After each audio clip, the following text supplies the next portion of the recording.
Bye bye Saanu. Bye bye. New Year na first school. Bye. Do well baby. Okay. Bye. Hello ಸ್ನೇಹಿತರೆ, welcome back to my channel. ನಾನು ಚೈತ್ರ. ಈಗ ಪೂಜೆ ಮಾಡ್ತಾ ಇದ್ದೀನಿ ಸ್ನೇಹಿತರೆ. ಸಾನು ಹೋದ್ಮೇಲೆ ಮನೆ ಕೆಲಸ ಎಲ್ಲ ಮುಗಿಸ್ಕೊಂಡೆ. ಇನ್ನು ತಿಂಡಿ ಮಾಡಿಲ್ಲ. ಇವತ್ತು ಸ್ಪೆಷಲ್ ಡೇ ಅಲ್ವಾ, ಹಾಗಾಗಿ ಸ್ಪೆಷಲ್ ಪೂಜೆ.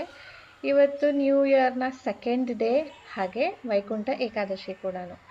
ವೈಕುಂಠ ಏಕಾದಶಿ ಅಂದರೆ ಸುಮಾರು ಜನ ಸುಮಾರು ರೀತಿಯಲ್ಲಿ ಮಾಡ್ತೀರಾ, ಆಚರಿಸ್ತೀರಾ.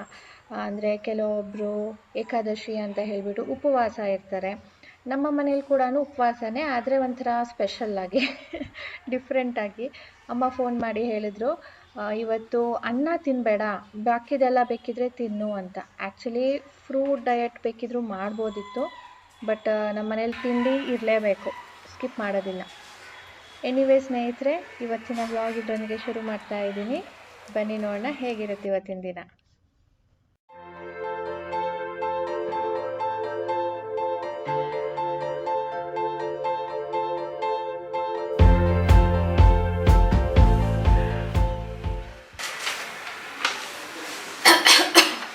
ಕೃತ ಶ್ರೀ ಶ್ರೀನಿವಾಸ ಕಲ್ಯಾಣ. ನಸು ಬಂದಂತೆ ಮಹಾಮಹಿಮೆ ತೋರುವ ದೇವ ಅನಿಮಿಷ ಗಿರಿವಾಸ ವಿಜಯ ವಿಠಲ ವೆಂಕಟರಮಣ. ವೈಕುಂಠಪತಿ ತಾನು ವೈಕುಂಠವನೇ ಬಿಟ್ಟು ವೆಂಕಟಾದ್ರಿಗೆ ಹೋಗಿ ಶ್ರೀಕಾಂತ ನಿಂತ. ನಾಲ್ಕು ಕಡೆಯೂ ನೋಡಿ ವಾಲ್ಮೀಕವನೇ ಕಂಡು ಏಕಾಂತ ಸ್ಥಳವೆಂದು ಬಹುಕಾಲವಲ್ಲಿದ್ದ.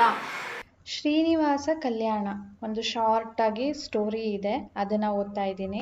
ಶ್ರೀನಿವಾಸ ಕಲ್ಯಾಣ ಅಂದರೆ ವಿಷ್ಣು ಭೂಮಿಗೆ ಬಂದ ಮೇಲೆ ಏನೆಲ್ಲ ಆಯಿತು, ಹೇಗೆ ವಿವಾಹ ಆಯಿತು, ಕುಬೇರನ ಹತ್ರ ಸಾಲ ಕೂಡ ತಗೊಂಡ ಅಲ್ವಾ ಶ್ರೀನಿವಾಸ, ಆಮೇಲೆ ವೆಂಕಟೇಶ್ವರ ಹೇಗೆ ಆದ, ಅದೆಲ್ಲ ಕೂಡ ಒಂದು ಶಾರ್ಟ್ ಸ್ಟೋರಿಯಲ್ಲಿ ಇದೆ. ಇದಾದಮೇಲೆ ನಾನು ನಾಮಾವಳಿ ಕೂಡ ಓದ್ತಾ ಇದ್ದೀನಿ, 108 ನಾಮಾವಳಿ. ಪೂಜೆ ಎಲ್ಲ ಆದಮೇಲೆ ಈಗ ತಿಂಡಿ ಮಾಡೋದಕ್ಕೆ ಬಂದಿದ್ದೀನಿ ಸ್ನೇಹಿತರೆ. ತಿಂಡಿಗೆ ಇವತ್ತು ನಾನು ಶಾವಿಗೆ ಉಪ್ಪಿಟ್ಟು ಮಾಡಿದ್ದೀನಿ. ವೆಜಿಟೇಬಲ್ಸ್ ಹಾಕಿ ಶಾವಿಗೆ ಉಪ್ಪಿಟ್ಟು, ಅದು ಸ್ವಲ್ಪ ಬಿಸಿ ಆಗೋ ತನಕ ನಾನು ಮಧ್ಯಾಹ್ನಕ್ಕೆ ಅಡುಗೆಗೆ ಇವತ್ತು ಗ್ರೀನ್ ಪೀಸ್ ಗೊಜ್ಜು ಮಾಡೋಣ ಅಂತ ಇದ್ದೀನಿ. ಸೊ ಅದು ಬಿಡಿಸ್ಕೊಳ್ತಾ ಇದ್ದೀನಿ. ಇದು ನಾವು ಬಿಡಿಸ್ಕೊಂಡು ಫ್ರೀಝರಲ್ಲಿ ಇಟ್ಕೊಳ್ಬೋದು, ಬಟ್ ನಾನು ಆ ಥರ ಯಾವತ್ತೂ ಮಾಡಿಲ್ಲ, ಮಾಡೋಣ ಅಂತ ಇದ್ದೀನಿ. ಸದ್ಯಕ್ಕೆ ಇದನ್ನು ಲಾಸ್ಟ್ ವೀಕ್ ತಂದಿದ್ದೆ. ಮೊಳಕೆ ಬಂದುಬಿಡ್ತಾ ಇದೆ ಇಟ್ಟು ಆ ಮಾಯಿಶ್ಚರ್ಗೆ, ಹಾಗಾಗಿ ಇವತ್ತು ಅರ್ಜೆಂಟಾಗಿ ಮಾಡಿಬಿಡೋಣ ಅಂತ ಮಾಡ್ತಾಯಿದ್ದೀನಿ. ನನಗೆ ಸ್ನೇಹಿತರೆ ಶಾವಿಗೆ ಉಪ್ಪಿಟ್ಟು ಇಷ್ಟ ಆಗುತ್ತೆ, ಆದರೆ ದಪ್ಪ ಶಾವಿಗೆ ಬರುತ್ತಲ್ವ, MTRದು ಬ್ಯಾಂಬಿನೋದು ಎಲ್ಲ ನಾವು ಪಾಯಸ ಮಾಡ್ತೀವಿ, ಅದು ನನಗೆ ಇಷ್ಟ ಆಗೋದಿಲ್ಲ, ಒಂಥರ ಹಸಿಟ್ಟು ಅನಿಸುತ್ತೆ. ಸೊ ಈ ಅನಿಲ್ ಶಾವಿಗೆ ಬರುತ್ತಲ್ಲ ಸಣ್ಣಕ್ಕೆ, ನೋಡಿ ಈ ಥರ ಸಣ್ಣಕ್ಕಿರಬೇಕು. ಇದು ರೋಸ್ಟೆಡು, ಬಟ್ ಸ್ಟಿಲ್ ನಾನು ರೋಸ್ಟ್ ಮಾಡ್ಕೊಳ್ತೀನಿ, ಇಲ್ಲಾಂದರೆ ಗಂಜಿ ಆಗುತ್ತೆ ಅಂತ ಹೇಳಿಬಿಟ್ಟು. ಸೊ ಇದು ರೋಸ್ಟ್ ಮಾಡಿ ಇಟ್ಕೊಂಡಿದ್ದೀನಿ, ಪಕ್ಕ ನೀರು ಇಟ್ಟಿದ್ದೀನಿ ನೋಡಿ. ಆ ನೀರು ಕುದಿ ಬಂದಮೇಲೆ ನಾನು ಇದನ್ನು ಸೇರಿಸ್ಬಿಟ್ಟು ಜಾಸ್ತಿ ಹೊತ್ತಿಲ್ಲ. ಸೊ ಇದು ಹಾಕಿದ ಮೇಲೆ ದಪ್ಪ ಉರಿ ಮಾಡಿ ಒಂದು ಉಕ್ಕು ಬರುತ್ತಲ್ಲ ಮೇಲೆ, ಆವಾಗ ನಾನು ಇದನ್ನು ಆಫ್ ಮಾಡಿಬಿಡ್ತೀನಿ. ಆಫ್ ಮಾಡಿದ ತಕ್ಷಣವೇ ಇದನ್ನು ನೀರಿಂದ ತೆಗೆದುಕೊಂಡ್ಬಿಟ್ಟು ಸ್ವಲ್ಪ ತಣ್ಣೀರನ್ನು ಮೇಲ್ಗಡೆಯಿಂದ ಬಿಡ್ತೀನಿ. ಆವಾಗ ಇದು ಜಾಸ್ತಿ ಅಂಟೋದಿಲ್ಲ, ಇಲ್ಲ ಅಂದರೆ ಫುಲ್ ಗಂಜಿ ಆಗಿಬಿಡುತ್ತೆ. ಸೊ ಈ ಕಡೆ ನೀವು ಒಗ್ಗರಣೆ ಕೊಡ್ತಾ ಇದ್ದೀನಿ ನೋಡ್ಬೋದು. ಈ ಶಾವಿಗೆಲಿ ತುಂಬ ರೀತಿಯಲ್ಲಿ ಬರುತ್ತೆ, ರಾಗಿದು ಬರುತ್ತೆ, ಮೈದಾದು ಬರುತ್ತೆ, ರವೆದು ಬರುತ್ತೆ. ರವೆದು ಅನಿಲ್ ಶಾವಿಗೆಲಿ ಬರಲ್ಲ, ಬಟ್ ಬೇರೆ ಬ್ರ್ಯಾಂಡಲ್ಲಿ ಬರುತ್ತೆ, ಅದನ್ನು ನೀವು ಯೂಸ್ ಮಾಡಿ. ಅದು ಕೂಡ ಸಣ್ಣ ಶಾವಿಗೆ ಇರುತ್ತೆ.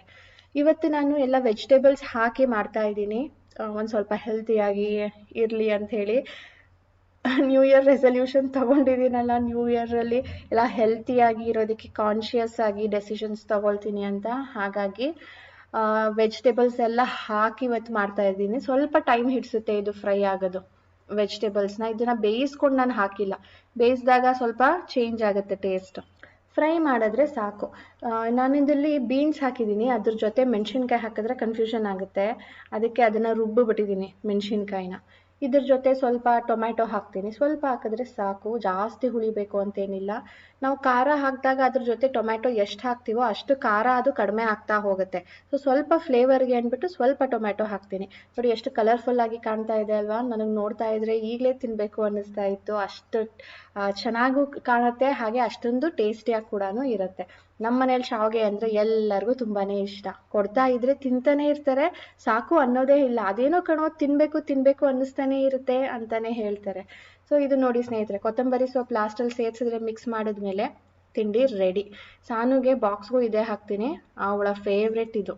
ತಿಂಡಿ ಮಾಡಿ ಸುಮಾರು ಹೊತ್ತಾಯಿತು ಸ್ನೇಹಿತರೆ. ಸ್ವಲ್ಪ ಹೊತ್ತು ಕೂತ್ಕೊಂಡು ಮನೆ ಕೆಲಸ ಎಲ್ಲ ಮುಗಿಸಿ 12 o'clock ತನಕ ಮನೆ ಕೆಲಸ ಆಯಿತು. ಅದಾದಮೇಲೆ 1 hour ನಾನು ಎಡಿಟ್ ಮಾಡಿದೆ. ಆಮೇಲೆ ಈಗ ಅಡುಗೆ ಮಾಡೋಕ್ಕೆ ಬಂದಿದ್ದೀನಿ. ಹೇಳಿದ್ನಲ್ಲ, ಪೀಸ್ ಮತ್ತು ಪೊಟ್ಯಾಟೊ ಹಾಕಿ ನಾನಿವತ್ತು ಗೊಜ್ಜು ಮಾಡ್ತಾ ಇದ್ದೀನಿ. ಇದಕ್ಕೆ ನಾನು ಆಲೂಗೆಡ್ಡೆನ ಬೇಯಿಸ್ಕೊಂಡಿಲ್ಲ, ಜಸ್ಟ್ ಈಗ ಎಣ್ಣೆಯಲ್ಲೇ ಹಾಕಿ ಇದನ್ನು ಕೂಡ ಫ್ರೈ ಮಾಡ್ಕೊಳ್ತೀನಿ. ಆಲೂಗೆಡ್ಡೆ ಹಾಫ್ ಫ್ರೈ ಆಗಿದೆ ಅಂದಾಗ ನಾನು ಇದಕ್ಕೆ ಈರುಳ್ಳಿನ ಮಿಕ್ಸ್ ಮಾಡ್ಕೊಂಡಿದ್ದೀನಿ. ಇದನ್ನು ಕೂಡ ಎಣ್ಣೆಯಲ್ಲಿ ಫ್ರೈ ಮಾಡ್ಕೊಳ್ತೀನಿ.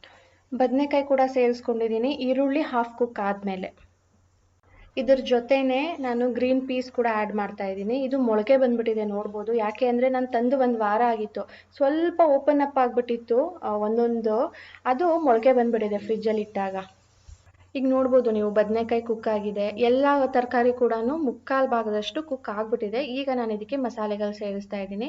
ಚಿಲ್ಲಿ ಪೌಡರ್ ಹಾಕಿದೆ, ಧನಿಯಾ ಪೌಡರ್ ಹಾಕಿದೆ, ಇನ್ನು ಚಕ್ಕೆ, ಲವಂಗ, ಜಿಂಜರ್, ಗಾರ್ಲಿಕ್ ಎಲ್ಲ ಕೂಡ ನಾನು ಮಸಾಲೆಗೆ ಹಾಕಿದ್ದೀನಿ. ಇದು ಮಸಾಲೆ ನಾನು ಚಾಪ್ಸ್ ಮಸಾಲೆ ತೆಗಿತೀವಲ್ವಾ, ಚಿಕನ್ ಗ್ರೇವಿ ಮಾಡೋದಕ್ಕೆ ಅಥವಾ ಚಿಕನ್ ಚಾಪ್ಸ್ ಮಾಡೋದಕ್ಕೆ, ಆ ಮಸಾಲೆನ ತೊಗೊಂಡಿದ್ದೀನಿ. ಬಟ್ ಸ್ವಲ್ಪ ಜಾಸ್ತಿ ಕ್ವಾಂಟಿಟಿಯಲ್ಲಿ ಮಾಡ್ಕೊಂಡಿದ್ದೀನಿ. ಇದನ್ನು ಸೇರಿಸ್ಬಿಟ್ಟು ಸ್ನೇಹಿತರೆ, ಎಷ್ಟು ನೀರು ಬೇಕೋ ಅಷ್ಟು ನೀರನ್ನು ಸೇರಿಸಿ, ಉಪ್ಪು ಸೇರಿಸಿ ಕುದಿಸಿದ್ರೆ ಗೊಜ್ಜು ರೆಡಿ. ಇದು ನಾನು ಸಾರು ಮಾಡಿಲ್ಲ, ಸಾರು ಮಾಡಿದ್ರೆ ಟೇಸ್ಟ್ ಚೇಂಜ್ ಆಗುತ್ತೆ. ಸೊ ಸ್ವಲ್ಪ ಗಟ್ಟಿಯಾಗಿ ಗೊಜ್ಜು ಮಾಡಿದ್ದೀನಿ. ಸಾನು ಬಂದು, ಸೊ ಅವ್ರಿಗೋಸ್ಕರ ಬಡಿಸಿ ಕೊಟ್ಟಿದ್ದೀನಿ. ಇದ್ರ ಜೊತೆ ಇವತ್ತು ಹೇಳಿದ್ನಲ್ಲ, ಅನ್ನ ಮಾಡಿಲ್ಲ ನಾನು. ಯೂಶ್ವಲಿ ಮಧ್ಯಾಹ್ನದ ಹೊತ್ತು ಅನ್ನ ಮಾಡ್ತೀನಿ. ಸೊ ಅದ್ರ ಬದಲು ನಾನು ಗೋಧಿ ದೋಸೆ ಮಾಡಿದ್ದೀನಿ. ಚೆನ್ನಾಗಿತ್ತು ಸ್ನೇಹಿತರೆ, ಫ್ಲೇವರ್ಫುಲ್. ರಾಜೇಶ್ಗೆ ತುಂಬ ಇಷ್ಟ ಆಯಿತು. ನೀವು ಒಂದ್ಸರಿ ಮಾಡಿ ನೋಡಿ. How was your day, baby? ಹೆಂಗೆ ಅನ್ನಿಸ್ತು ಆಫ್ಟರ್ 10 days? ಪಾಠ ಹೊಸದಾಗಿ ಮಾಡಿದ್ರೆ ರಿವಿಷನ್ ಮಾಡಿಸಿದ್ರಾ? ಇವತ್ತು ಕ್ಲಾಸ್ ಟೀಚರ್ ಆಬ್ಸೆಂಟ್. ವಾ, ಎಲ್ಲರಿಗೂ ಹೇಳ್ತಾರೆ ಫಸ್ಟ್ ಡೇ ಬರಬೇಕು ಅಂತ, ನಿಮ್ಮ ಕ್ಲಾಸ್ ಮ್ಯಾಮೇ ಬಂದಿಲ್ವಾ? ವೆರಿ, ಇವತ್ತು ಎಲ್ಲರೂ ಪ್ರೆಸೆಂಟು ಎಕ್ಸೆಪ್ಟ್ ಮ್ಯಾಮ್. ಓದಬೇಕು ಅನ್ನಿಸ್ತಾ, ರಜಾ ಬೇಕು ಇನ್ನ ಅನ್ನಿಸ್ತಾ? ರಜಾ ಬೇಕು ಅನ್ನಿಸ್ತಾ? ಸಾಕಾಗ್ಲಿಲ್ವಾ? ನೆಕ್ಸ್ಟ್ ವೀಕ್ ಟೆಸ್ಟ್ ಇದೆ.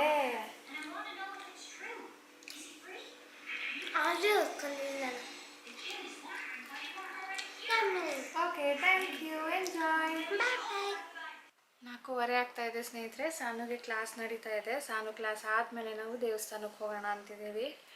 ಆ್ಯಕ್ಚುಲಿ ರಾಜೇಶ್ 1 ಗಂಟೆ ಅಷ್ಟೊತ್ತಿಗೆ ಹೋಗೋಣ, ರಶ್ ಇರೋದಿಲ್ಲ ಆವಾಗ, ಜನ ಬಿಸಿಲು ಅಂತ ಕಡಿಮೆ ಇರ್ಬೋದೇನೋ, ಹೋಗಿ ನೋಡಿ ಬರೋಣ ಅಂದರು. ಆದರೆ ನಾನು ಎಡಿಟಿಂಗಲ್ಲಿ ಬ್ಯುಸಿ ಆಗಿಬಿಟ್ಟೆ. ಅಂದರೆ ನೆನ್ನೆದು ನ್ಯೂ ಇಯರ್ ವ್ಲಾಗ್ ಆದಷ್ಟು ಬೇಗ ಹಾಕೋಣ ಅಂದ್ಬಿಟ್ಟು ಬೆಳಗ್ಗೆಯಿಂದ ಎಡಿಟ್ ಮಾಡ್ತಾ ಇದ್ದೀನಿ. ಹಾಗಾಗಿ ಮುಗಿಲೇ ಇಲ್ಲ. ಅದಾದಮೇಲೆ ಇನ್ನು ಮತ್ತೆ ಅಡುಗೆನೂ ಮಾಡಬೇಕಾಗಿತ್ತಲ್ಲ, ಅದಕ್ಕೆ ಹೋಗಲಿಲ್ಲ. ಸಾನುಗೆ ಕರ್ಕೊಂಬರೋದಕ್ಕೆ ರಾಜೇಶ್ ಹೋದರು. ಬಂದ ಮೇಲೆ ಅವಳಿಗೂ ಊಟ ಕೊಟ್ಟು ಕ್ಲಾಸಿಗೆ ಕೂರಿಸಿದ್ದೀನಿ. ಈಗ ಅವಳು ಕ್ಲಾಸ್ ಆದಮೇಲೆ ನಾನು ಕರ್ಕೊಂಡು ಹೋಗಬೇಕು. ನೋಡೋಣ ಹೇಗಿರುತ್ತೆ ರಶ್ಶು. ಯಾಕಂದರೆ ವೀಕ್ ಡೇ ಅಲ್ವಾ, ರಾಜೇಶ್ಗೆ ಆವಾಗವಾಗ ಕಾಲ್ಗಳು ಬರ್ತಾ ಇರುತ್ತೆ, ಮೀಟಿಂಗ್ ಶೆಡ್ಯೂಲ್ ಆಗಿಬಿಡುತ್ತೆ. ಆಮೇಲೆ ಅಲ್ಲಿ ನಿಂತ್ಕೊಂಡ್ಬಿಟ್ರೆ ಒಳಗಡೆ ಹೋಗ್ಬಿಟ್ಟು ಹೊರಗಡೆ ಬರೋಕ್ಕಾಗೋದಿಲ್ಲ. ಆ ಥರ ಹಿಂಗೆ ಸುತ್ತಿ ಸುತ್ತಿ ಸುತ್ತಿ ಸುತ್ತಿ ಮಾಡಿರ್ತಾರೆ ಅವರು. ಅದಕ್ಕೆ ನೋಡಿ ಬರೋಣ ಹೇಗಿರುತ್ತೆ ಸಿಚುವೇಶನು ಅಂಥೇಳಿ. ಆ್ಯಂಡ್ ಸ್ನೇಹಿತರೆ, ನೆನ್ನೆದಂತೂ ನಂಗೆ ತುಂಬ ನೆನಪಾಗ್ತಾ ಇದೆ. ನೆನ್ನೆ ನನಗೆ ಇಬ್ಬರು ಸಿಕ್ಕಿದ್ರು, ನನ್ನ ಸಬ್ಸ್ಕ್ರೈಬರ್, ನನ್ನ ವೀಡಿಯೋಸ್ನ ನೋಡೋರು, ಇಷ್ಟಪಡೋರು. ಇಬ್ಬರೂ ತುಂಬಾ ಟಚ್ಚಿಂಗಾಗಿ ನನ್ನ ಜೊತೆ ಮಾತಾಡಿದ್ರು. ಲೈಕ್ ಅವರು ಒಬ್ಬರು ಸಿಕ್ಕಿದ ತಕ್ಷಣ ಅಂತೂ ಕೇಳಿದ್ದು, ನಿಮ್ಮ ಆರೋಗ್ಯ ಹೇಗಿದೆ ಅಂತ ಹೇಳಿಬಿಟ್ಟು. ಅವರು ಹಾಗೆ ಕೇಳಿದಾಗ ನನಗೆ ಅವಾಗ ನನಗೇನು ಆನ್ಸರ್ ಮಾಡಬೇಕು ಗೊತ್ತಾಗಲಿಲ್ಲ. ಹಾಂ ಇದೆ, ಆರಾಮಿದೆ ಅಂತ ಹೇಳಿಬಿಟ್ಟೆ ಅಷ್ಟೇ. ಆದರೆ ಇವತ್ತು ನೆನ್ನೆ ರಾತ್ರಿ ಎಲ್ಲನೂ ಅದೇ ನೆನಪು ಬರ್ತಾಯಿದೆ. ಎಷ್ಟು ಕನೆಕ್ಟ್ ಆಗಿದ್ದಾರೆ ಅಲ್ವಾ. ನಂಗೆ ಸೆಕೆಂಡ್ ಟೈಮ್ ಒಬ್ಬರು ಸಿಕ್ಕಿದ್ರು, ಅನ್ವಿತಾ ಅಂತ ಮಗು ಇತ್ತು ನೋಡಿ, ಅವರಮ್ಮ. ಅವರು ನಿಮ್ಮ ಅತ್ತೆ ಆರೋಗ್ಯ ಹೇಗಿದೆ ಅಂತ ಕೇಳ್ತಾಯಿದ್ರು. ಸೊ ಎಲ್ಲನೂ ನೋಡಿ, ಎಲ್ಲನೂ ನೆನಪಿಟ್ಕೊಂಡು ಸಿಕ್ಕಿದಾಗ ಅದನ್ನು ವಿಚಾರಿಸ್ತಾರಲ್ವ. ನಾನು ಮುರುಡೇಶ್ವರದಲ್ಲೂ ಹಾಗೇ ಒಬ್ಬರು ಸಿಕ್ಕಿದಾಗ ಸಾನುಗೆ ಆರೋಗ್ಯ ಹೇಗಿದೆ, ಈಗ ಹುಷಾರಿರಲಿಲ್ಲ ಅಲ್ವಾ ಅಂತ ಕೇಳಿದ್ರು. ಸೊ ನೀವು ಆ ಥರ ಎಲ್ಲ ನಿಜವಾಗ್ಲೂ ಕೇಳಿದಾಗ ಸ್ನೇಹಿತರೆ, ನನಗೆ ನಿಜವಾಗ್ಲೂ ಕನೆಕ್ಟ್ ಆಗುತ್ತೆ. ಅದು ಒಂಥರ ಖುಷಿ ಕೂಡ ಆಗುತ್ತೆ. ಎಷ್ಟು ಜನ ನನ್ನನ್ನು ಇಷ್ಟಪಟ್ಟು ನೋಡ್ತಾರೆ, ಎಲ್ಲನೂ ನೆನಪಿಟ್ಕೊಂಡಿರ್ತಾರೆ ಅಲ್ವಾ ಅಂತ ಹೇಳಿಬಿಟ್ಟು ಥ್ಯಾಂಕ್ ಯು ಸ್ನೇಹಿತರೆ. ಆ್ಯಂಡ್ ಲಾಸ್ಟ್ ಇಯರ್ ಈಗ ನ್ಯೂ ಇಯರ್ ಆಗಿದೆ, ಲಾಸ್ಟ್ ಇಯರ್ ಶಾಪಿಂಗ್ ಮಾಡಿದ್ದು ಏನೇನು ಅಂತ ನಿಮಗೆ ದೇವಸ್ಥಾನಕ್ಕೆ ಹೋಗಿ ಬಂದು ತೋರಿಸ್ತೀನಿ. ಹುಟ್ಟಿ ತಳ್ಳಬೇಡಿ, ದೇವ್ರನ್ನ ತಳ್ಳಬೇಡಿ. ಹೋಗಿ ಬಂದ್ವಿ ಸ್ನೇಹಿತರೆ, 1 ಅವರಲ್ಲಿ ಹೋಗಿ ದರ್ಶನ ಮುಗಿಸಿ ಆರಾಮಾಗಿ ಕೂತ್ಕೊಂಡು ಕೂಡ ಬಂದ್ವಿ. ಇವತ್ತು ನನಗೇನು ಅನ್ನಿಸ್ತಿದೆ ಅಂದರೆ ವೆಂಕಟೇಶ್ವರ ಇವತ್ತು ಜಾಸ್ತಿನೇ ಕರುಣೆ ತೋರಿಸಿದ್ದಾರೆ ನಮ್ಮ ಮೇಲೆ ಅಂತ ಹೇಳಿಬಿಟ್ಟು. ರಾಜೇಶ್ ಇವತ್ತು ಹೊರಡೋಕ್ಕೆ ರೆಡಿ ಇರಲಿಲ್ಲ. ಟೈಮ್ ಆಗಿಬಿಟ್ಟಿದೆ, ನನಗೆ ಮೀಟಿಂಗ್ ಎಲ್ಲ ಆಗಿಬಿಡುತ್ತೆ, ಕಾಲ್ಗಳು ಬರ್ತಾ ಇರುತ್ತೆ, ಅಲ್ಲಿ ಹೋದರೆ ರಶ್ ಅಂತೂ ಗ್ಯಾರಂಟಿ ಇರುತ್ತೆ, ಬೇಡ ಹೋಗೋದು ಅಂದರು. ನೀವು ರಶ್ ಇದ್ದರೆ ಬೇಕಿದ್ರೆ ಒಳಗಡೆ ಹೋಗೋದು ಬೇಡ, ಅಲ್ಲಿ ದೇವ್ರ ದರ್ಶನ ಮಾಡ್ಕೊಂಡು ಬಂದುಬಿಡೋಣ ಅಂತ ಹೇಳಿದೆ. ಅದಕ್ಕೆ ರಾಜೇಶ್ ಇಲ್ಲ, ಅದ್ರ ಕೆಳಗಡೆ ಮೋಕ್ಷ ಸಿಗಬೇಕು ಅಂದರೆ ಆ ದ್ವಾರದ ಒಳಗಡೆ ದೇವ್ರ ಕೆಳಗಡೆನೇ ನಾವು ಪಾಸ್ ಆಗಬೇಕು ಇವತ್ತು ಅಂತ ಹೇಳಿದ್ರು. ಅದಕ್ಕೆ ಅಪ್ಪ ಅದು ಮಾಡಲಿಲ್ಲ ಅಂದ್ರೆ ಪರವಾಗಿಲ್ಲ, ಅಟ್ಲೀಸ್ಟ್ ದರ್ಶನ ಮಾಡ್ಕೊಂಡು ಬರೋಣ ಬನ್ನಿ ಅಂತ ಹೇಳ್ಬಿಟ್ಟು ಕರ್ಕೊಂಡು ಹೋಗಿದ್ದು ನಾನು. ಸೊ ಪುಣ್ಯ ಚೆನ್ನಾಗಿದೆ, ರಶ್ಶೇ ಇರಲಿಲ್ಲ. ಅಂದರೆ ಅಲ್ಲಿ ವೇಸ್ ಎಲ್ಲ ಮಾಡಿದ್ದಾರೆ, ಹೀಗೆ ಹೀಗೆ ಹೀಗೆ ಹೋಗೋದಕ್ಕೆ ಅಂದ್ಬಿಟ್ಟು. ಬಟ್ ಜನ ಕಡಿಮೆ ಇದ್ದರು, ತುಂಬ ಬೇಗ ಪಾಸ್ ಆಗ್ತಾ ಇತ್ತು. ಸೊ ಹೋಗಿ ಹೊರಗಡೆ ಬಂದ್ವಿ, ಆಮೇಲೆ ತಿರುಗಿ ನೋಡ್ತೀವಿ, ಆಗಲೇ ಒಂದು ಲೈನ್ ಫುಲ್ಲು ನಿಂತ್ಕೊಬಿಟ್ಟಿದೆ. ಸೊ ನಾವು ಹೋಗಿದ್ದ ಟೈಮಿಂಗ್ಸ್ ಕರೆಕ್ಟಾಗಿತ್ತು, ಪರ್ಫೆಕ್ಟ್ ಅಂತ ಹೇಳ್ಬೋದು. ರಾಜೇಶು ಖುಷಿಯಾದರು, ಕರೆಕ್ಟ್ ಟೈಮಿಗೆ ಬಂದಿದ್ದೀವಿ ಕಣೋ ಅಂತ ಹೇಳಿಬಿಟ್ಟು. ಈಗ ನಾನು ಅವತ್ತು ಏನೇನು ತೊಗೊಂಡ್ವಿ ಅಂತ ತೋರಿಸ್ತೀನಿ. ಇಲ್ಲಿಗೆ ಈ ಪ್ಯಾಂಟ್, ಆ್ಯಕ್ಚುಲಿ ಸಾನುಗೆ ಬ್ಲ್ಯಾಕ್ ಪ್ಯಾಂಟ್ ಬೇಕು ಅಂತ ಹೇಳಿದರು. ಏನು ಶೇಡ್ ಗೀಡ್ ಎಲ್ಲ ಏನು ಬೇಡ, ಒಂದು ಸಿಂಪಲ್ ಬ್ಲ್ಯಾಕ್ ಜೀನ್ಸ್ ಬೇಕು ಅಂತ ಹೇಳಿದರು. ನಾವು ನೋಡಿದ್ವಿ ನಮ್ಮ ಮನೆ ಕಡೆ, ನನಗೆ ಕ್ವಾಲಿಟಿ ಅಷ್ಟೊಂದು ಇಷ್ಟ ಆಗಿರಲಿಲ್ಲ. ಸೊ ತಡಿ ನೋಡೋಣ, ಮಾಲಲ್ಲಿ ನೋಡೋಣ ಚೆನ್ನಾಗಿರುತ್ತೆ ಅಂತ ಹೋಗಿದ್ದೆ. ಸೊ ಇದಕ್ಕೆ 1099, ಅಂದರೆ ಇದಕ್ಕೆ 600 ಬಿತ್ತು ನಮಗೆ. ಅಂದರೆ ಕರೆಕ್ಟಾಗಿ ಹೇಳಿದ್ನಲ್ಲ, ಫುಲ್ಲು 50% ಫ್ಲ್ಯಾಟ್ ಅಂತ ಏನೂ ಸಿಕ್ಕಿಲ್ಲ. ನನಗಿದು ತುಂಬ ಇಷ್ಟ ಆಗಿದ್ದು sweat shirt, plane white sweat shirt. ನಂಗೆ ಗೊತ್ತಿಲ್ಲ, ನಾನು ಯಾವತ್ತೂ ವೈಟ್ ತೊಗೊಳಕ್ಕೆ ಹೋಗೋದಿಲ್ಲ, ಇದು ನೋಡಿದ ತಕ್ಷಣ ನಂಗೆ ತೊಗೊಳ್ಬೇಕು ಅನ್ನಿಸ್ತು. ಈ ಆಫರ್ ಸಿಗಬೇಕು ಅಂದರೆ ನಿಮಗೆ ಫುಲ್ ಕಂಪ್ಲೀಟ್ ಆಗಲೇಬೇಕು, 16,000 ನೀವು ಶಾಪ್ ಮಾಡಬೇಕು ಅಂತ ಹೇಳಿದ್ರು. ಸೊ 16,000 ಮಾಡಿದ್ವಿ. ಅದಕ್ಕೆ ಇದು ಸ್ವಲ್ಪ ಕಡಿಮೆ ಬಿತ್ತಲ್ಲ ಅಂದ್ಬಿಟ್ಟು ನೋಡಿ, ಇದು 949. ಇದು ಕೂಡ ಅಷ್ಟೇ ಮೋರ್ ದ್ಯಾನ್ 600 ಬಿದ್ದಿದೆ. ಇನ್ನು ಸಾನು ನೆನ್ನೆ ಸ್ವೆಟ್ ಶರ್ಟ್ ಹಾಕಿದ್ಲಲ್ಲ, ಅದು ಕೂಡ ಅಲ್ಲೇ ತೊಗೊಂಡಿದ್ದು. ಅದು ಬಂದು ಇದು 949 ಅಲ್ವಾ, ಅದು ನಾನು ಕಟ್ ಮಾಡಿಬಿಟ್ಟಿದ್ದೀನಿ. 699 ಏನೋ ಇತ್ತು. ರಾಜೇಶ್ದು ಒಂದು ಜೀನ್ಸು, ಇದು ಬಂದು DN Max ಅಂತ ಹೇಳಿಬಿಟ್ಟು 1699. ಆ್ಯಕ್ಚುಲಿ 8,000ಕ್ಕೆ ತೊಗೊಂಡ್ರೆ ನಿಮಗೆ ಆಫರ್ ಸಿಗುತ್ತೆ ಅಂತಿದ್ರು. ಇದು ರಾಜೇಶ್ದು 12,000 ಆಗೋಯ್ತು. ಅದಕ್ಕೆ 16,000 ಆಗೋದಕ್ಕೆ ಸಾನುದು ಬಟ್ಟೆ ತೊಗೊಂಡೆ. ಇದು ಲೀ ಕೂಪರ್ದು ಟೀ ಶರ್ಟು, ಇದು 1299. ಇದು ಕೂಡ ಸ್ವೆಟ್ ಶರ್ಟಾ ಇಲ್ಲ, full am T shirt. So ಇದು ಗ್ರೇ ಕಲರಲ್ಲಿ ಇದೆ, ಶೇಡಡ್. ಇದು ಬಂದು ಜಾನ್ ಪ್ಲೇಯರ್ಸ್ದು 2299. ಜಾನ್ ಪ್ಲೇಯರ್ಸ್ದು ಇದು ರಾಜೇಶ್ದೇನೆ, ನಾನು ನಿಮಗಲ್ಲ. ಆ್ಯಂಡ್ ರೆಡ್ ಕಲರ್, ಹೋದ ತಕ್ಷಣ ನೋಡಿದ್ದು ಇದೇನೆ ಅವರು. ಇದು ನೋಡಿಬಿಟ್ಟೆ ಅವರು ಬೇರೆ ಬಟ್ಟೆ ಎಲ್ಲ ಶುರು ಮಾಡಿದ್ದು. ನಾನು ಹೇಳ್ತಾ ಇದ್ದೀನಿ ನಿಮ್ಮ ಹತ್ರ ರೆಡ್ ಇದೆಪ್ಪ ಅಂದರೂ ಕೇಳಲಿಲ್ಲ, ರೆಡ್ಡೇ ತೊಗೊಂಡ್ರು. ಇದು ಸ್ವೆಟ್ ಶರ್ಟ್, ಅವ್ರ ಹತ್ರ ಇರೋದು ಸ್ವೆಟ್ ಶರ್ಟೇನೆ. ಇದು ಯಾವುದೋ ಬೀಟ್ ಲಂಡನ್ ಅಂತೆ. ಇದು ಅಯ್ಯೋ, ಇದೂ 2299. ಇದು DN Maxದು 999. ಇದು ಸ್ವೆಟ್ ಶರ್ಟ್ ಟೈಪೇನೇ ಇದೆ, ಸ್ವೆಟ್ ಶರ್ಟ್. ಸೊ ಇದು ಇನ್ನೂ ಒಂದು ಜೀನ್ಸು, ಇದು ಜಾನ್ ಪ್ಲೇಯರ್ಸ್ದು ಎಷ್ಟಿದೆ, 2799.